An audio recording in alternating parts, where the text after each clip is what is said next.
Babes, how we doing? It is Halloween, as you can tell, because it's dark outside.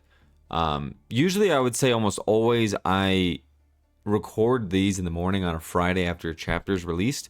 This is the last um, day before the break is over. The last week, 2 weeks. They seem to go by pretty quick. Pretty quick. I was thinking about making a video regarding what I think the power of Loki might be. And I've heard a lot of good takes on it. But I feel like we're probably going to have time to wait for that anyway. I don't think Oda's nice enough to give it to us the chapter immediately back. I don't think that's going to be answered. I think that's too simple. I could see it in 2 or 3 chapters after a little bit of conflict is stirred up and the hype kind of builds a bit more. But today I kind of wanted to roast a little bit of an arc. Now, I don't think there is a bad arc in One Piece. I don't think that's the case. Maybe Fishman. But there are a couple of arcs that don't quite meet the mark. But a lot of the time, if you look at these arcs, it's because they follow bangers. A lot of people don't like Skypiea. Alabasta just happened. A lot of people don't like Thriller Bark. Enies Lobby, debatably what I think is like the best arc to this day. To this day, happened before. Fishman was technically right after Marine Ford, if we're counting it, and it just falls super short. But the reasons that I think Thriller Bark falls short is what this video is about today. First things first, I don't think that the characters are that good. I don't think they're anything to even shake a bone at. To shake a tail at, I'd turn around and show you, but I'm not gonna. Gecko Moria, I think, is underrated, but I think that he's surrounded by a piss poor cast. I mean, if you look at his top three of Hogback, Absalom, and Perona, it's really not a move. It's not like none of those three are particularly exciting in any way, nor are they strong in any way. I love Brook. I don't think that you'll ever hear me say that if I had to get rid of a Straw Hat, it would be Brook. I think Brook's too helpful. I think he's too great to get rid of. I don't think you can do that. But the beginning is kind of a whiny little bitch. He's a little weird, which plays into his, affection, the affection that we have for him later on. But he's weird and he's sad. That's it. That's all he really is. And he's kind of just weird throughout this arc. If you go back and actually read that shit, you're like, huh. Like, he's kind of cool in some ways, but at the end of the day, you're just like, is he just a worse Zoro? At least me, I didn't think that he was joining the crew. I mean, as soon as Laboon gets involved, sure. And that callback's cool. And the end of this arc is clearly the best part, but it doesn't make up for a lot of the in-between. What they split off to, Nami, Usopp, Chopper, and the rest. Chopper has a decent arc during this, but everybody else not as much. And I think it's because of the scale and the amplitude that was Enies Lobby. Like, we're seeing these dudes get new powers, and now we're seeing them at baseline fighting people that have no scale, which brings me to the second point of there's just no scale. There's like no scale that anyone's interested in at any point. Like, nobody really levels up this arc. Like, it's not a level up. If anything, it was just kind of hype building to Marine Ford so that we can see a little bit more of what the Seven Warlords are about, because two of them are here. Kuma being the best part of this arc at the end. You could debate and say that Oars is the best part. Maybe Oda's just getting used to drawing giants because of Little Oars Jr. I don't know. But Zombie Luffy, it's cool. I won't deny that it's cool and it's fun, but it's without question overrated.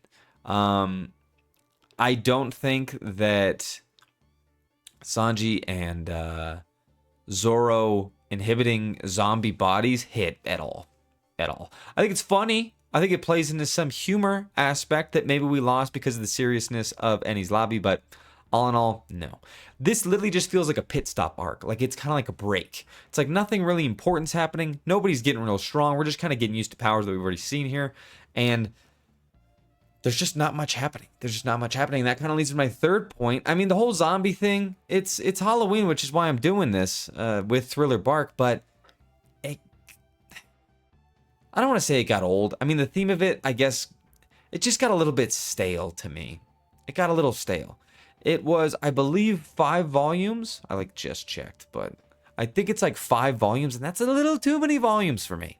A little too much. I don't think Moria was as spotlighted as he debatably could have been. especially with how quick he gets defeated when it's just him. But we see how powerful his abilities are. But then we see him against Jinbei in the war, and it's like, damn, that guy sucks. Like at this point, I think everyone's just like, dude, that guy got absolutely smoked. The Lola side story, nobody really cares about. Ryuma was cool, but it's only cool, I promise you, it's only cool looking back. Before we knew what Wano actually was, it really was just kind of like whatever. The swords were cool, but still, I mean, even to this point, we don't know a ton about how special certain swords are, about the meaning of it turning black, which I don't think was introduced in this arc, but that part wasn't even that neat or interesting. The idea of shadows, his power was cool. I love the idea of shadows, but you're not Shikamaru. You didn't get it done as well as you could have. That's just what this arc is. I still don't think it was a bad arc. I will repeat myself. Just because I think one arc or a couple of arcs are worse than others, that doesn't mean that I think they're bad. That doesn't mean that. Why would that mean that? That doesn't make any sense if that means that. Just no Straw Hats are really like it. There's no Straw Hat that's particularly spotlighted here, you know? And then it's like Brook joins. Because you see a lot of these other arcs where people are joining, like Frankie joining. It's like, holy shit, dude. Like, we were just through the fucking ringer with this guy. And he's a metal man who's going to build our ships. You're in. You're in. I think Oda just really wanted to get really good at drawing skeletal structures. And he was just like, give me this tall bitch in here. But, I mean, to this day, I love Brook. I think Brook is fantastic and awesome. But it's not because of the arc that he comes from. Go back. I'm telling you, it's not because of that arc. It's because of the clutch that he plays in Big Mom. It's about how awesome he is. How he does. He's the only guy that doesn't really do much during the time skip. He's just himself. And you find out that this fucker's like, he scales for no reason. Like behind the scenes, I don't think anyone scales as hard. Check it out. Check it out. I'm telling you, you go through the arcs and you're just like, that guy's still keeping up with some bad bitches right now. Like he just jumped like 300 million berries on this guy to this guy, and he's not even sweating. I don't think he can sweat because he's made of bone, but yo ho. It's just a bit of a pit stop arc. We'll call it the pit stop arc, which is funny because Enies Lobby is about the trains and they're the pit stop, but this one truly felt like a pit stop before shit really went and started moving. Who knows? It was just a calm before the storm, and there was a little bit of stakes at play, and I won't take away from Kuma at the end, nor Zoro's sacrifice for all that. That's all awesome. That's all really cool. Best part of the arc, but it comes at the end. If you look at the beginning, like 2-3 volumes, it's slow, it's a little painful, and it's not the best. But, like I said, Thriller Bark, in my opinion, is probably like the second, maybe third worst arc. We'd have to talk. What comes after Fishman? Why am I spacing? Fucking, Fire and Ice, you know this. Punk Hazard might be down there too. But Punk Hazard has some hidden stuff and some new characters with some more stakes involved. Because like I said, the supporting cast is the weakest part about this arc by far. And it's way worse than Sky P. It's worse than a lot. There's no real character that stands out here. And Brook only stands out because he becomes part of the crew. I'll say it. Hope you guys have a happy Halloween. This is Perry signing off. You guys take care. Farewell. I'll see you next week for an actual chapter. Mazel tov.